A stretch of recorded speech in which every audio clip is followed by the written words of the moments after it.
Tonight, the trade tensions are flaring up between the U.S. and China. with President Trump upping the pressure for a trade deal with China. President Trump announcing plans to increase tariffs on billions of dollars worth of Chinese goods. Frontline and NPR correspondent Laura Sullivan investigate. China is going to be #1 market from any perspective. For GE or for everybody? For everybody.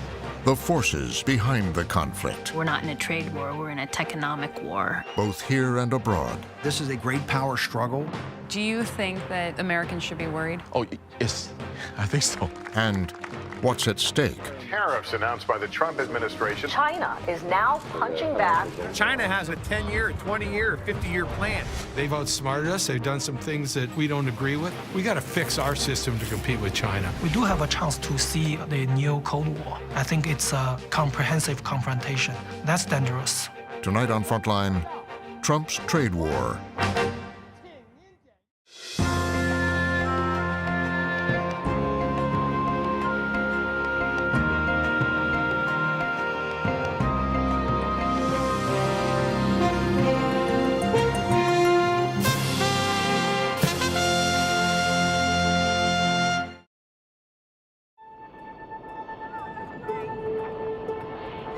Air Force One landing at the Palm Beach International Airport. In April 2017, President Trump headed to Mar-a-Lago for the most important diplomatic meeting of his early presidency. The key to Mar-a-Lago is once Trump got there, as often he does, he finally focused on the schedule. A very large delegation of almost every relevant cabinet member. And said, hey, why are we having these big meetings? I want to spend as much one-on-one time as possible. First one president arrives, and then another. Within hours, President Xi of China was on the ground, bringing together the leaders of the world's two largest economies. One of the things that President Trump believes, he believes in this totally, is that personal relationships of great powers can make a difference. The president's face-to-face for the first time.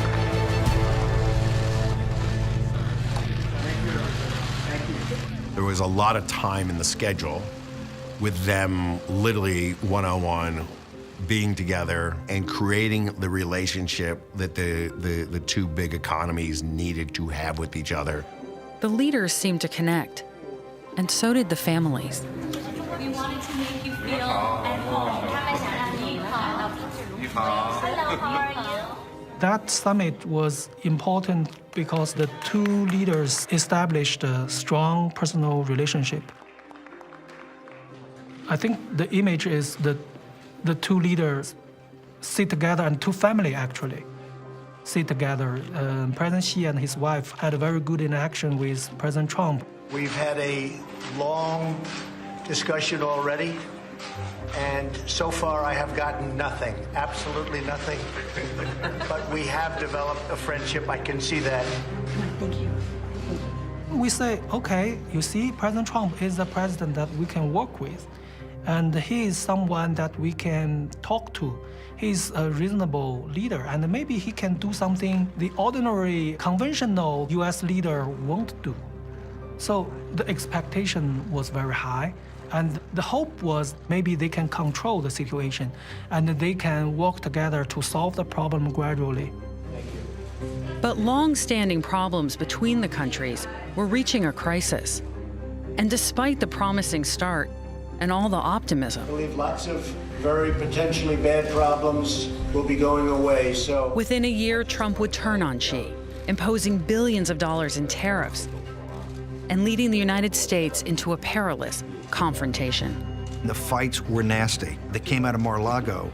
The most intense fights and debates in the White House were about this issue of tariffs, but tariffs as a proxy to the great economic war with China that we're engaged in. There's no middle ground. One side's going to win and one side's going to lose. And so we knew the stakes were high.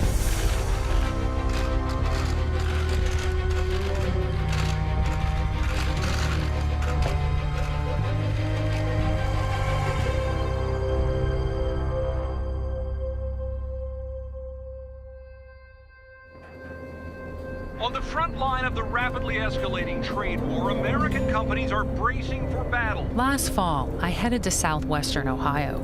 President Trump had fired the first shots in his trade war with tariffs on a wide array of imported Chinese goods, from electronics to furniture to steel. President Trump turns up the heat on China. I wanted to see firsthand how these tariffs were playing out on the ground. As things come to a boiling point between the two largest economies in the world, tariffs are now hitting too close to home. Trump claimed the tariffs would help American workers, boost U.S. businesses, and bring life back to places like this, which for decades have been hurt by automation and more recently, imports from China.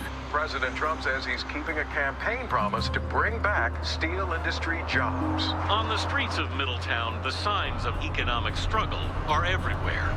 The tariffs on imported steel were particularly welcome news to struggling communities like Middletown, where I met up with some steel workers at a local coffee shop. Here, there used to be a mall down here. We had 3 city parks with 3 city pools. Now there's none. What did you think when you first heard that Trump was putting tariffs on steel? I felt it was about time. I've watched the farmers get their subsidies. I've watched the banks bail out, the automotive industry bail out, and I've just watched us wither on the vine for the last 30 years. Do you think it's going to help the town? Do you think it's going to help your hometowns? Absolutely. What are you expecting to see? Everybody always talks about jobs in America, and we hear that all the time. We want to see that reality happen. You can't just depend on foreign countries for steel. We've got to make it in the United States. We just want China to play by the rules. Right. That's it. We don't want to bail out. So you're saying it's not that you want your industry propped up. No, not at all. No. You want your industry a level playing field. You want a level That's all we playing want. field. But using tariffs to level the playing field has a flip side.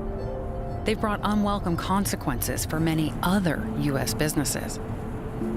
I saw that not far from Middletown. The state of Ohio could be the hardest hit by this looming trade war with America's biggest trading partner. At Industrial Tube and Steel, Damon Gaynor's in the business of buying and reselling steel. We buy from a bunch of steel mills. Our main bread and butter is distributing steel tubing. Trump's tariffs on imported steel, essentially a 25% tax, ended up raising the price of American steel too. And that sent Gaynor's costs skyrocketing. So how did you handle that? Did you guys eat that, or did the customers eat it? See, that's the hard part. We just have to pass it along to the customer. Our customer has to pass it along to their customer, and so on down the chain. Do you think that there'll be a point, though, where the end consumer will just say, I can't afford this? This is too expensive? Yeah, I think there's always that risk, and that's the thing with tariffs is, are you kind of artificially messing with the price of, what the market dictates? And what people will be willing to pay. And what people will be willing to pay. Yeah, absolutely. And I think that's the question with tariffs. Is it going to do good or is it going to do bad? Manufacturers like Shepherd Chemical were also hit hard by the tariffs, especially when China retaliated with tariffs of its own. So all these tanks around here produce various metal carboxylates. CEO Tom Shepherd sells products to China. And he also imports raw materials from China. Our sales to China have gone down, and our raw materials from China have increased in cost. How big of a problem is that for you? Several $1 million of profit lost in a year. Okay. Yeah, you're getting it from all sides then. Yeah, that's right. If what we're trying to do is protect the American economy, this is a bad way to do it. But despite the uneven consequences, President Trump was all in on the tariff strategy. It's a strategy he's been talking about for years, as far back as the late 1980s, when he first tested the possibility of becoming president. Our guest, the famed developer Donald Trump of New York. Back then, Trump's target was Japan and its trade practices. The fact is that you don't have free trade. We think of it as free trade, but you right now don't have free trade. And I think a lot of people are tired of watching other countries ripping off the United States. This is a great country. He believed from the beginning that there's really nothing worse than being laughed at. They laugh at us. Behind our backs, they laugh at us because of our own stupidity. And he came to see the Japanese as laughing at the United States, at taking advantage of the United States by stealing the jobs, by dumping product here. We let Japan come in and dump everything right into our markets and everything. It's not free trade. If you ever go to Japan right now and try to sell something, forget about it, Oprah. Just forget about it. It's almost impossible. After Japan's economy cratered, Trump shifted his ire to a rising economic power, China. They are ripping us like we've never been ripped before. If you look at Japan, if you look at China, where we lose $100 billion a year with China. He's been saying the same thing for 30 years. Donald Trump has a very binary view of life and certainly of the world, and so to confront China, which he perceives as America's most important and dangerous rival, and to be able to use blunt instruments against them and to come out and at least be able to say that you're a winner and they're a loser, it's hard to imagine anything more appealing to the core of his personality. Please welcome the next president of the United States, Mr. Donald J. Trump. By 2016, Trump's message had finally found an audience, and his focus on trade and China had found its moment. First time I ever met Trump, I was, coming out of Goldman Sachs and being somebody that had been in finance for a number of years, I was set to be unimpressed. I was actually very impressed. Now, he didn't know a lot of details. He knew almost no policy. But what I found most extraordinary was when we got to the section on China, which I kind of threw out there, of a 2-hour meeting, almost 30 minutes or more was all about China. We have a $500 billion deficit, trade deficit with China. And you got to remember, a lot of this he was just reciting everything he'd heard from Lou Dobbs. We're talking about a trade deficit of $315 billion last year with the Chinese. He's been a guy that's watched Lou Dobbs for 30 or 40 years, and the only thing he had formed as a worldview was China. Because we can't continue to allow China to rape our country, and that's what they're doing. It's the greatest theft in the history of the world. He talked in this kind of vernacular that kind of hit people in the gut, and particularly when we talked about trade and jobs shipping overseas. What was his message to these people on trade? China's to blame? The message is very simple, is that the elite ship the jobs overseas, and I'm going to bring it back. Thank you, Indiana. That message helped propel Trump to the presidency. And once there, he assembled his team of advisors on trade. To oversee economic policy, he brought in the former president of Goldman Sachs, Gary Cohn. The job I had in the White House was to convene everyone who basically had an opinion on an economic topic and try and come up with a recommendation or two, or present to the president completely diametrically opposed opinions and allow the president to make a decision. In the Roosevelt Room, we would have a trade meeting every Tuesday, and then we would take some version of that into the Oval in a smaller group. If you take all the other nastiness and the things like the Paris Accord and TPP, all this other stuff, roll it up and put it to the factor of 10. They don't compare to these weekly nasty trade meetings. From the start, the weekly trade meetings surfaced deep divisions among Trump's advisors over how to deal with rising economic tensions with China. The two camps came to be known as the globalists and the nationalists. On the one side, the globalists included former Wall Street executives like Gary Cohn and Steve Mnuchin. On the other side, the nationalists included Bannon, along with Robert Lighthizer, and Peter Navarro, a hawkish economist whose film Death by China caught Trump's attention. Problems facing America, its increasingly destructive trade relationship with a rapidly rising China. The two camps disagreed sharply over whether aggressive measures like tariffs would help or hurt the American economy. We had a mindset that to be a great power, it wasn't just your military, you had to be a great economic power. And a great power had to be built upon a great manufacturing base. To make America great again, you've got to bring manufacturing back to the country. Some of the people that are very pro-tariff right now make an argument that the United States has lost its manufacturing base, and that this is actually real people's lives at stake. Well, the data would show manufacturing jobs have gone down in the United States. So I understand where they're saying there. The flip side is factory output, or what we produce in the United States, has actually gone up. There's this thing called technology that's happened in the United States.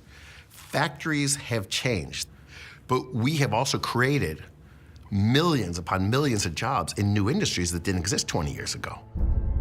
The split between globalists and nationalists was about more than just industrial policy. It reflected a fundamental difference over how best to confront China and what each saw as the endgame. The nationalists said this is a great hegemonic, great power struggle. It's definitely two systems that couldn't be more radically different, right? And one of these two are going to win. We need not just a trade deal. We need fundamental structural changes in their economy. Some of your former colleagues have sat exactly where you are and said, this is a winner-takes-all situation. Yeah, I understand that, and that's the nationalist versus the globalist. The globalist, okay. As a globalist, as a market practitioner, I think that we can have a globalized world that works well. The question is, can we both be complementary to each other? I think the answer is yes. These arguments would get quite personal. That we would get through the facts quickly because the two sides are just never going to agree what the facts are. Then it would get personal. From time to time, there were people that tried to use unfootnoted, undocumented facts. It's my job to get rid of the undocumented, unfootnoted facts and make sure that those don't enter the Oval Office. And a couple times we had blow-ups. I mean, there was a blow-up in the Oval Office that Kelly had that we first couple of days, General Kelly was there. We have to exit and go back into the Roosevelt room, and it's kind of a in your face with a couple of people. Where was Trump while these two parties are on different sides of it? He has a default position. Mm-hmm. His default position is, build the wall. His default position is engage China in the economic war, get tariffs. But he's going to let you fight it out. President Donald Trump arrived in China for his first official visit there. With the battle between the two camps playing out, Trump headed to Beijing in November 2017. It was a royal welcoming.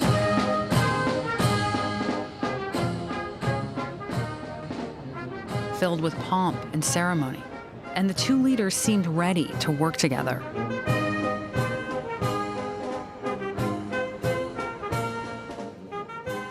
Their negotiators agreed on a plan for China to buy billions of dollars in U.S. products like beef and natural gas. But behind the celebrations, Trump's nationalists had devised a different plan. We had a couple of tricks up our sleeves. Vara and I start to dust off the secret weapon we had to call a national security emergency, kind of what we're doing on the border right now. To use the national security emergency powers that are invested in the Defense Department to really start to go after steel, aluminum, maybe autos, but eventually technology. It's time to get it on. By March 2018, the president was ready to take action. Thank you very much, everyone. We have with us the biggest steel companies in the United States. They used to be a lot bigger, but they're going to be a lot bigger again. Executives from the steel and aluminum industries were hastily gathered in Washington. They were all called to the White House, had the meeting, and at that time, the president announced what he was going to do. Next week, we'll be imposing tariffs on steel imports and tariffs on aluminum imports. What was the reaction? The reaction was surprise. It'll be 25% for steel. It'll be 10% for aluminum. This moment was a seminal moment in trade policy because it's the most aggressive use of this kind of trade law approach ever. This is done under the theory of national security. We need it. We need it even for defense, if you think. I mean, we need it for defense. We need great steel makers. Steel was important to our national security broadly. Military, critical infrastructure, and the economy as a whole. And that had never been done before. Thank you very much, everybody. Thank you. Thank you very much. The sweeping steel tariffs also surprised America's closest allies. It turns out those tariffs hurt U.S. allies more than China. That's because allies like Canada sell much more steel to the U.S. than China does. At the State Department, the top China specialists quickly started getting complaints. What were some of the United States allies saying? Well, certainly The Allies were very much taken aback that they were the target of the steel tariffs. They don't understand the focus on tariffs. They don't understand the focus on deficits. They don't understand the rejection of the international trading, norms and institutions. They don't understand the U.S.'s rejection of global free trade, since this is the system that we basically set up. Trump had upended decades of U.S. trade policy, determined to start a fight he felt was his. In several meetings, even in high-level meetings with the president, some foreign leaders, offered, they said, we want to help with China, we want to do this together with you. But he seemed to think that this was his fight alone and that he wanted to do it mano a mano. At that point, were you disappointed? Were you frustrated? If you adamantly believe that something doesn't make sense, you're personally disappointed, but ultimately it's not your decision to make. Within a month, Cohn would leave the White House. The nationalists had won. President Trump turning tough trade talk into action. New tariffs announced by the Trump administration on $50 billion worth of Chinese exports. China is now punching back with an equal amount of tariffs on American exports. President Trump has just slapped tariffs on another $200 billion of Chinese exports, igniting the biggest trade war in economic history. This was the tariff fight that had first brought me to Ohio. It's what was dominating the headlines and the politics. But the view was much different, 7,000 miles away, in China.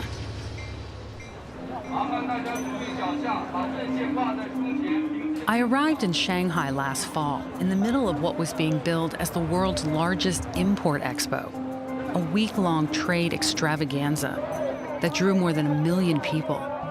It had been 8 months since Trump's first tariffs, and I wanted to hear what businesses at the expo had to say about the trade war. Thousands of companies from all around the world were here, focused on selling their products in the growing Chinese market. We have actually a very special Italian wine, the cream of the top of the Italian wines. U.S. companies have been doing business here for decades and seemed unfazed by the trade war. China is going to be the #1 market from any perspective. And for GE or for everybody? For everybody. With 1.4 billion customers, China's a market U.S. companies can't resist. We've been in the China market for 34 years. We have over 40 wholly owned or joint venture subsidiaries in the market. So very, very important to DuPont. It seemed like business as usual. So what do you think the trade war will do? That's another thing you really just have to not worry about, because today I met myriads of Chinese business people, men and women, that look you in the eye and they want to do business with you. They do. And you're going to find a way. It was hard to gauge if Trump's tariffs were having any impact here. As I traveled around the country, Ni hao. Hello.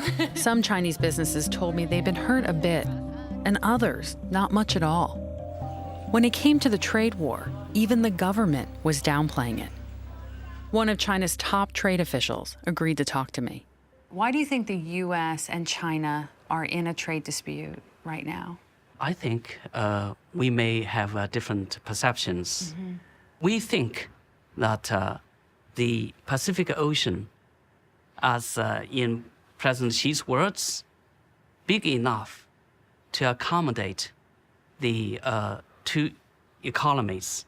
We do not want to have a war, even a trade war, with any country in the world.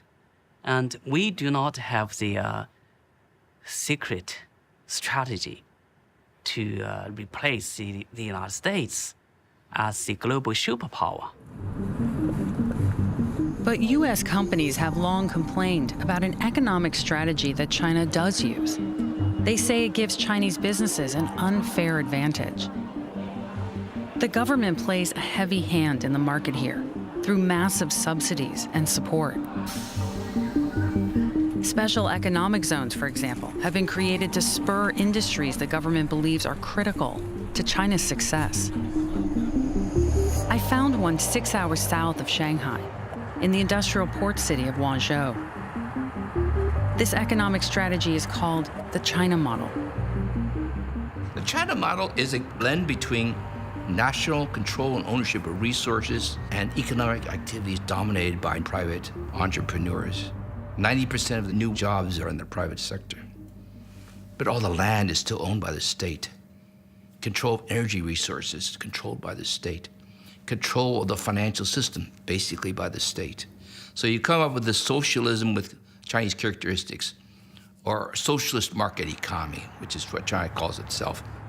Here in Guangzhou, the government has prioritized high-tech development, providing support to companies like WM Motor to build electric cars. In 16 months, WM built a massive manufacturing facility that will be able to produce 200,000 electric cars a year. We focus on the intelligent smart car. And this is them? These are the cars? Yes, this is actually the very early stage cars. Freeman Shen is the CEO of WM Motor. The China market for auto sales is now the biggest in the world. It's also where American car companies make some of their biggest profits. But they're facing increasing competition from Chinese companies like WM. How does this represent sort of a changing China? Oh, interesting. You know, when a country upgrading the whole industrial base, the best example would be a vehicle, a car industry. Car industry. Yeah, car industry is the representative of the whole industry. You're saying like the cars are the bellwether of how a country is doing. Exactly. Why? Because it's assembly of all kind of technology. It's including software, mechanical, lighting. You got cybersecurity in there. So you're saying that countries that can build a car. You got all kind of industry very strong before you can build a strong car in that country. And if you can build a car, it means you're moving up the technology chain. Exactly. You're coming up. The value chain, basically. The value chain. It's going up. Well, the Communist Party has long seen the automotive industry as a pillar industry, and so they've devoted huge amounts of resources and policies towards building up that industry. It's all about bringing China up into the top tier of global economies in terms of its manufacturing capabilities and technological capabilities. You're not going to get rich. You're not going to become a superpower if you're just making the low-end stuff. The state-sponsored China model is credited with transforming the country's economy. China's middle class is now bigger than the entire United States. And its economy is growing twice as fast. This success has become a major source of tension in the trade war. The question is American complaint about the way China handles its economy, or is about China's legitimacy to become a prosperous and powerful country? Our population is 4 times bigger than the US. We have 1.3 billion people, right? You have 300 million people. So China's economy should be 4 times higher than the US economy. Now we are only difficult for people in the United States to accept. Yeah, of course. I know this is difficult to accept, right? Today we are only 60% of the size of the US.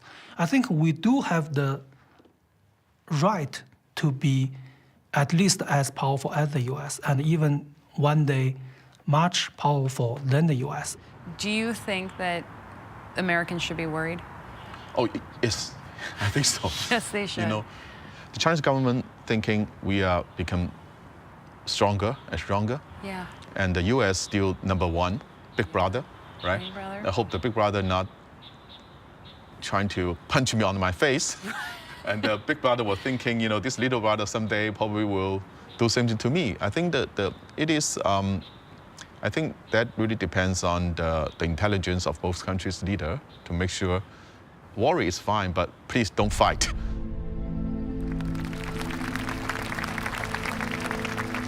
But back in the US, Trump was eager to escalate the tariff fight. Thank you very much.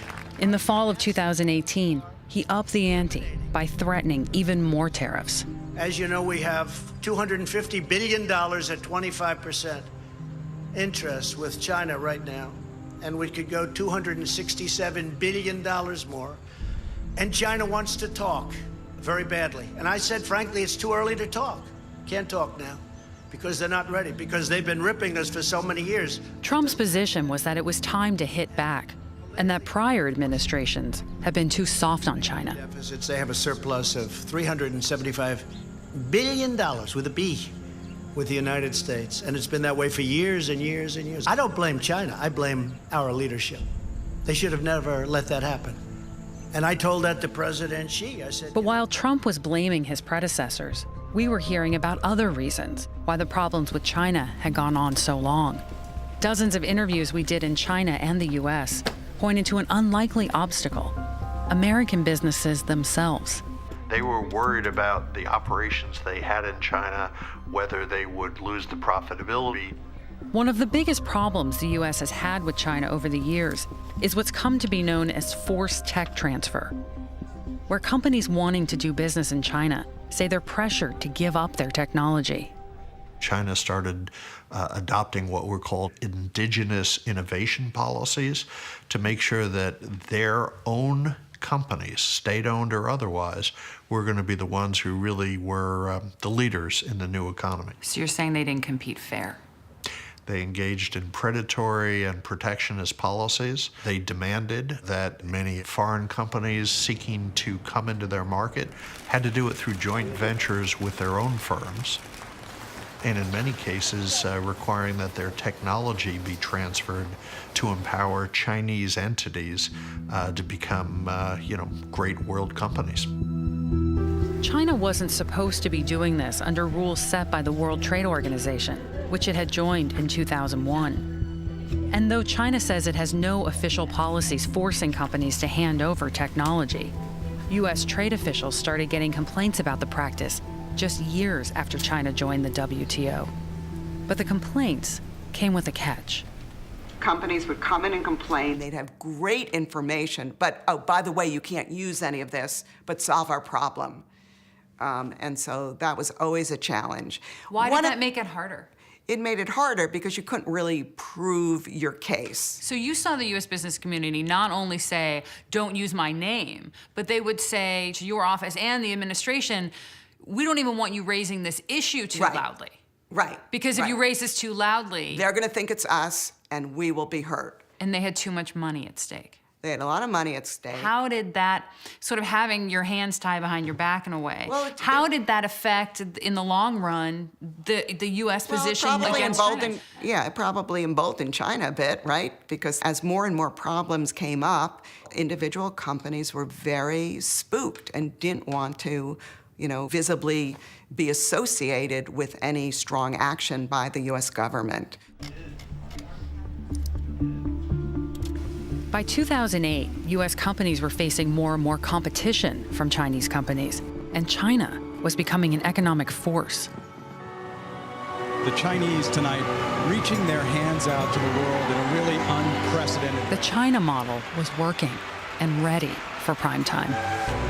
That opening ceremony, do you remember it? I was there. What did you see? Oh my God. I sat up in a high seat and I was around all these Chinese people come in from all over the country. They were beaming with pride. What do you think the world saw? The world saw a pretty incredible place. I think it blew the world away on holy cow. And all of a sudden they just do this incredible opening ceremony. They know how to put on a show. It was like the biggest coming out party in history.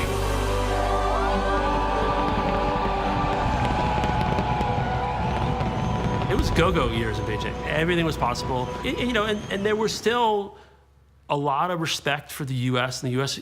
economic system, the U.S. financial system. And, there was still a lot of respect for the big banks and the idea that the U.S., they understood how to run a financial market. And then the crash happens. Meltdown on Wall Street, the worst since 9/11, the worst financial crisis in modern times. 3 of the 5 biggest investment banks are gone. You can see it in some of the political policy circles and the sort of the academic writings and Chinese think tanks, but I just saw it among my friends, was this idea of like, wait, we thought you guys knew what you were doing.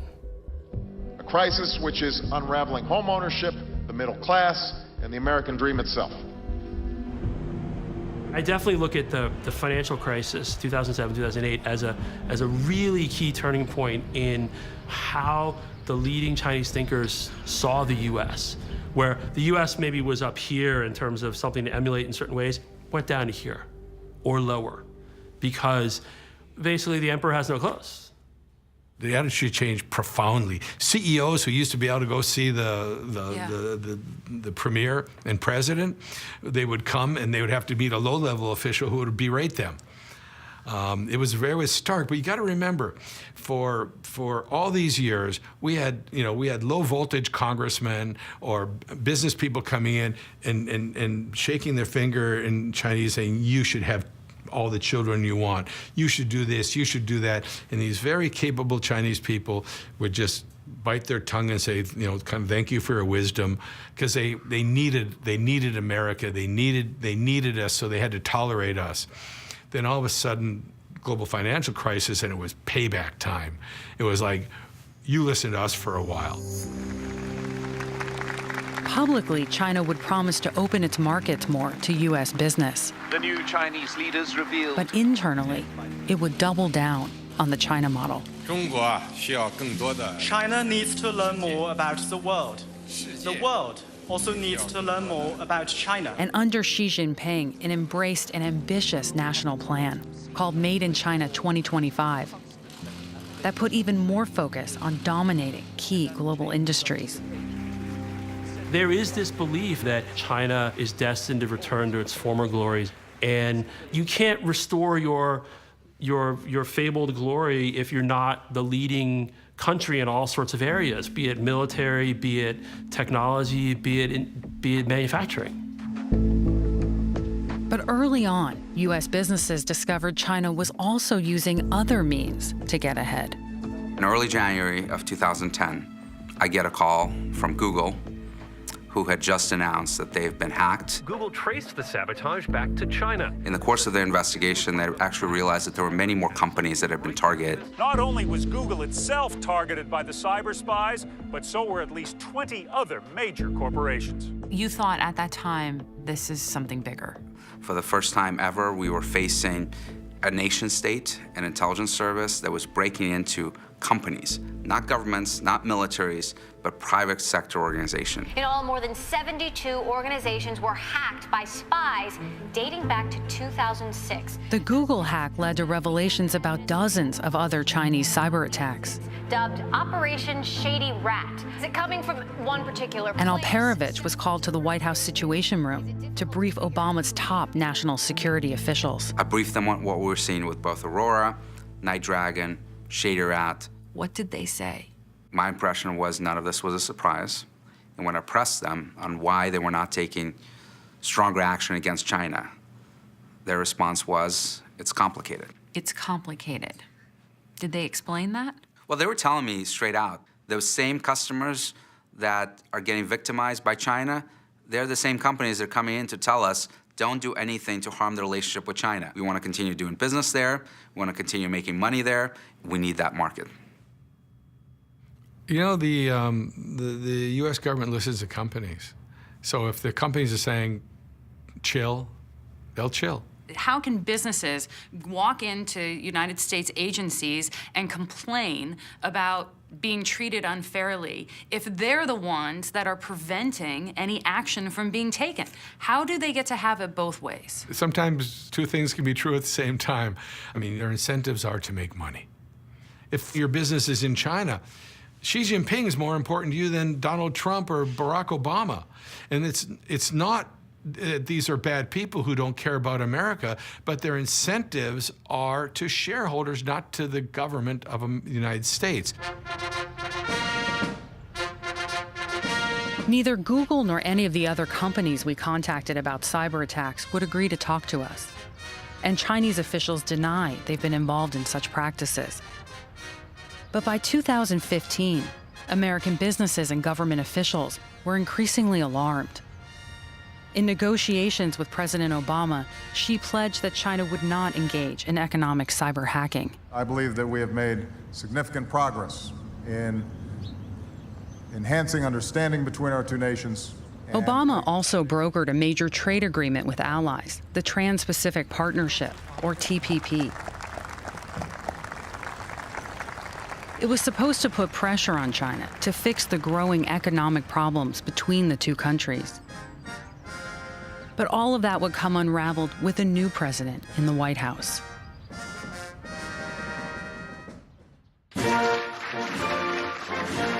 Trump quickly withdrew from the TPP agreement. And by the fall of 2018, with his own trade negotiations stymied, the conflict was widening. The administration took a tough turn, confronting China aggressively. Releasing a new report tonight detailing just how big the threat China poses. It accused China of breaking the cyber agreement. Chinese intel officers charged with hacking U.S. businesses and engaging in widespread technology This theft. latest indictment adds to the growing tension between the U.S. and China in the middle of this fierce trade war. Now, through the Made in China 2025 plan, the Communist Party has set its sights on controlling 90% of the world's most advanced industries, including robotics, biotechnology, and artificial intelligence. Really an extraordinary speech attacking China on the domestic politics front, the trade front, and the military front. Chinese security agencies have masterminded the wholesale theft of American technology. They don't want to wait 20 more years to catch up. They're just reaching into the cookie jar and taking whatever they want. And using that stolen technology, the Chinese Communist Party is turning plowshares into swords. That speech was not a hawkish speech. That speech was a declaration of economic war and potentially a real war. In China, it was read by everybody all the way up to the top. Did the vice president issue any kind of evidence? As what? As a harbinger of, something really, really different and something that was really alarming for them. Why was it alarming for them? It was a very unnuanced, undiplomatic speech. It was kind of a bill of indictment. Both China and the United States need to make an effort to make sure that the bilateral relations do not get out of control. Our message to China's rulers is this: this president will not back down. That was the point of no return, and it's not being acknowledged enough. It was the most important speech of the whole Trump administration. Early on, the focus of the trade war had been on tariffs and reviving 20th century industries. But it had now become about far more. About who will dominate the cutting-edge industries of the 21st century. So I headed to Silicon Valley, where the battle was being waged. The fear inside this White House is that China is using its vast financial resources to leap ahead technologically of the United States. The Trump administration was trying to restrict China's access to valuable technology developed by American companies. First up, though, this morning, the Trump White House announcing a pivot. Using an existing law related to national emergencies to restrict Chinese investment in sensitive technologies. On Sand Hill Road, I met one of the most experienced high-tech bankers in the Valley, who was troubled by what he was seeing. He told me about a flood of calls he started receiving from Chinese investors about 5 years ago. He remembered one Chinese investor in particular. He'd been sent to invest in technology. Could I help? And I said, well, what kind of technology? And he had difficulty answering the question. And if I pushed him hard, clearly in the end, it would be artificial intelligence, semiconductors, maybe things having to do with automotive. The Chinese government's top priorities. It's Chinese government's top priorities, right. And then I said, well, how much do you have to invest? And he claimed that he had access to $1 billion. $1 billion? Yeah. And then I met a private equity firm that had $15 billion from some entity in the Chinese government. How much money? $15 billion. With a B. Yeah, and they told me that their only mandate was to invest in semiconductors. What did you think of that? I thought, I don't know if this is good. I mean, you've been at the heart of Silicon Valley financing for 35 years. Yeah. What do you think is happening here? I think China is doing its absolute best to make itself self-sufficient from a technological point of view. They realize that in order to accomplish that, They either have got to start pedaling faster on their own, or they've got to buy a lot of technology.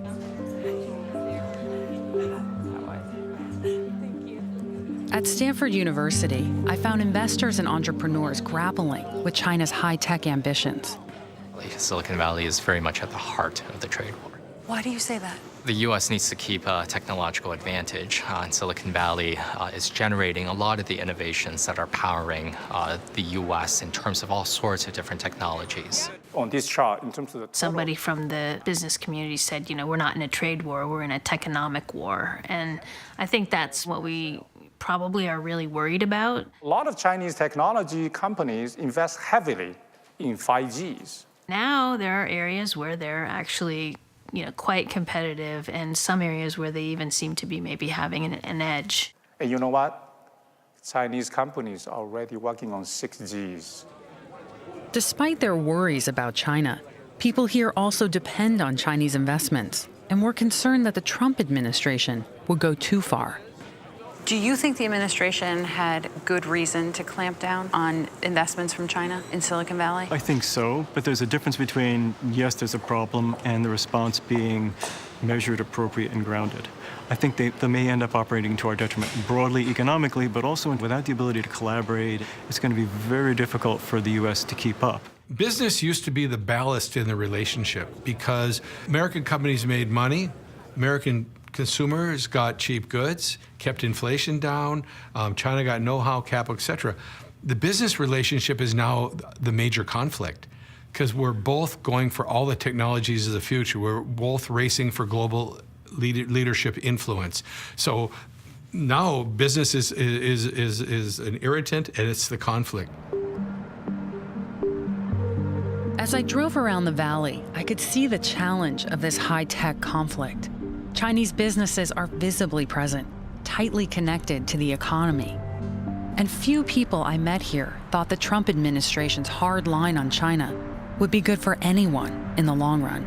The end game here is the decoupling of the American and Chinese economies. Which, by the way, is already underway. And it's going to continue? I think there are people who think that sealing ourselves off is ultimately the best solution. To break China and the United States economies apart. Yeah. But that seems so sad because we could do so much for each other. If your goal was to stop China from advancing, you're not going to accomplish that anyway because they'll just innovate around you. Why would you want to stop anybody from making progress? I don't see that. What I think our goal should be Some people would say because they could become more powerful in the world marketplace than the United States. The better goal is for us to spend time on becoming more powerful ourselves, I think. That was a sentiment I'd been hearing throughout my reporting on the trade war. And back in Ohio, where I'd first seen the impact of the tariffs, Future is on the line for more workers at General Motors. People were making the same point in the face of seemingly unstoppable economic forces. A large American factory stopped production today. Earlier this year, the GM plant in Lordstown stopped producing cars. The latest hit to auto workers. This plant closed. When it first opened, it was the largest plant under one roof in the world. With China aggressively pursuing next-generation technology, the talk in Lordstown that day was how this plant could be transformed to keep the U.S. competitive. My personal hope is that General Motors, which is investing billions of dollars in all-electric, emission-free green cars, will decide to build them right here. We got to fix our system to compete with China.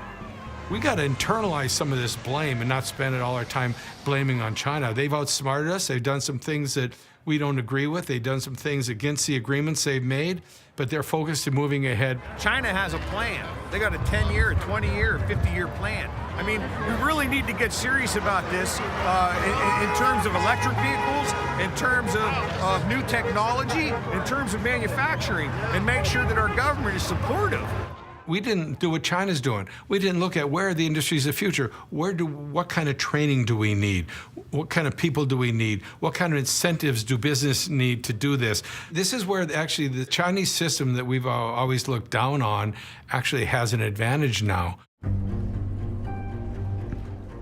Over the past several weeks in Washington, President Trump has been upping the pressure to get an agreement on at least some of the long-standing issues. We are rounding the turn.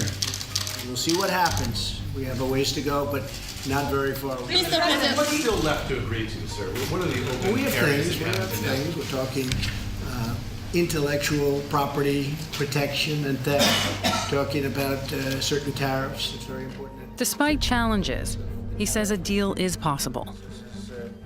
This is the granddaddy of them all, and we'll see if it happens. It's got to. But whether a deal is made, Trump's trade war has heightened the economic conflict. I think I'll quote my Chinese friends when they say. And the specter of a prolonged rivalry looms large. What does Trump want from China? What did the camp in the White House that you were in, what do you want? I believe you need actually a change of the top leaders in the Chinese Communist Party. How on earth? I think the goal into China is quite simply to break the back of this totalitarian mercantilist economic society. You're talking about regime change. Well, first off, nobody in the White House was talking about that, okay? And the president would never even consider that. They're talking about a trade deal and some fundamental economic change. I'm saying one of these two are gonna, this mercantilist, totalitarian system that has a network effect, or the kind of, liberal democratic West. One of those two systems is gonna be the system at the end of the day. Trade wars can get out of control pretty fast. The arrest of a top executive at Chinese telecom. This is really the United States ramping things up against Huawei. Tensions in the South China Sea escalate. Taiwan has become a hot-button issue. Our next major war could be fought against China. This is my optimistic scenario, that we will have a managed tension. But we do have the pessimistic scenario. We do have a chance to see a so-called, I don't like the term, but the new Cold War. I don't think like the one the US have with the USSR, but we will have another type of Cold War that nobody have ever experienced. But I think it's a comprehensive confrontation. That's dangerous. That's really dangerous. And if that happens, it will last for quite a long time. Then that's a tragedy for everyone, I think.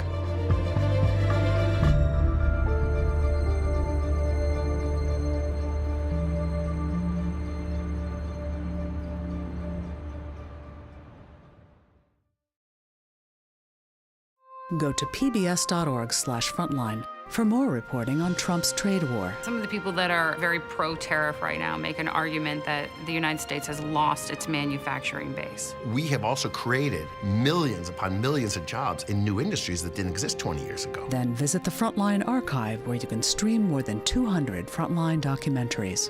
Connect to the Frontline community on Facebook and Twitter, then sign up for our newsletter at pbs.org/frontline. Today we officially open the United States Embassy in Jerusalem. Jerusalem claimed by both Palestinians and Israelis as their capital. What a glorious day. The violence erupted after thousands of Palestinians marched towards the border. Our brave soldiers are protecting the borders of Israel as we speak. The death toll is now more than 60. Frontline investigates what happened one day in Gaza.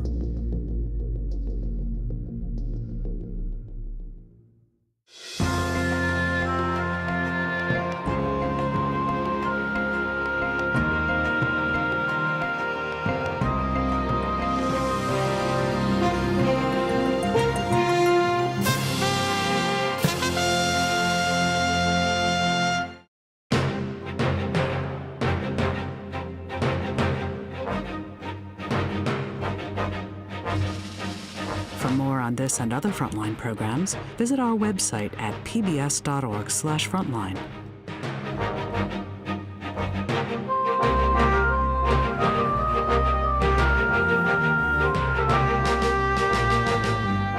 To order Frontline's Trump's Trade War on DVD, visit Shop PBS or call 1-800-PLAY-PBS. This program is also available on Amazon Prime Video.